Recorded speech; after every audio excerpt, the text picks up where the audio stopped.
Jim Gehring from Brown Tool Auctions, and our topic today is what I consider one of the most counterintuitive of all the planes, the core box planes.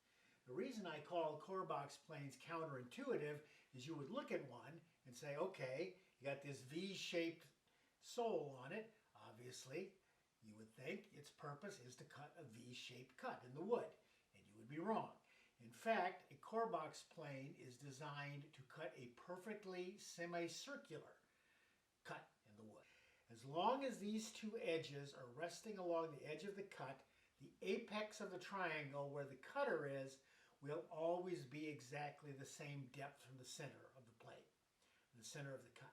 Take it and through a series of cuts, always rotating the plane slightly on each cut, and as long as you keep these two edges of the sole on the edge along the rims of the cut, you will wind up with a perfectly shaped semicircle.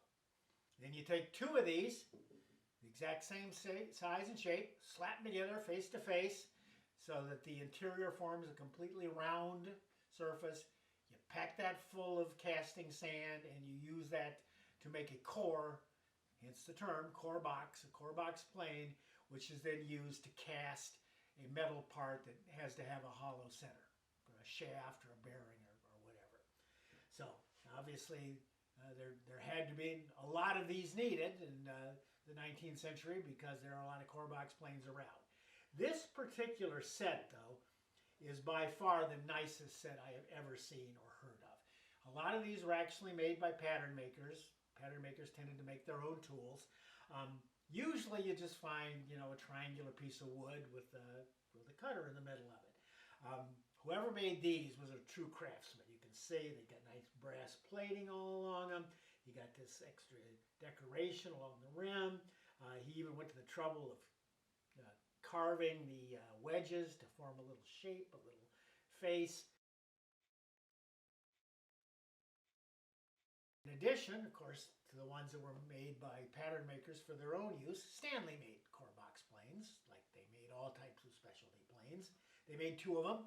This is the number 56. As you can see, it's pretty much identical in concept to the ones we were just talking about, except that it doesn't have all the decoration and it just has a cast iron sole instead of the brass and a nice rosewood handle. So other than that, it's a very basic core box plane, exactly the same principles we were just talking about. But Stanley was never satisfied to let well enough alone, so they also made the 57. The 57 is much more complicated. As you can see, it's longer. It's got a tote and a handle instead of just a knob, instead of just a simple handle. And this is the basic plane here, but it also has got these wings or extensions. Now this has got one set of wings on it, and you've seen them with up to 4 on each side, which seems kind of excessive, but they could theoretically be used with up to 4.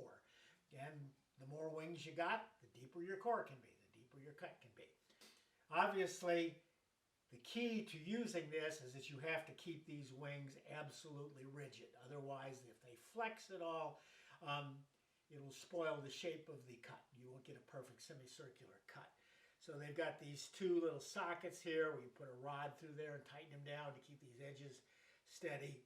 And you also need to have this turnbuckle, which can be adjusted to get it absolutely on a 45-degree angle and absolutely rigid. This would be the outermost set of extensions. The inner extensions, if you get more than just the basic set of 2, they will have these sockets on both edges so that you can stack them. And they will have this only on the turnbuckle, only on the outermost one. This will be the outermost one. So again, this is was Stanley's more elaborate core box plane. This is actually older. This was the first one they made in the 1890s. And then this one came along later in the early 1900s. This is by far the more rare, though. You find very few of these. They're not super common, but there's quite a few of them around. The other way you could make a core box plane, that's kind of the basic methodology, but there are also a few core box planes that use a completely different method. They use like a rotating cutter. Instead of turning the entire plane, it rests flat on the surface that you're cutting, and then it's got, you set this little cutter, it's like a router bit. You set it for whatever depth you want your core to be, the diameter of your core. And then it's got a little gizmo here that you can rotate it.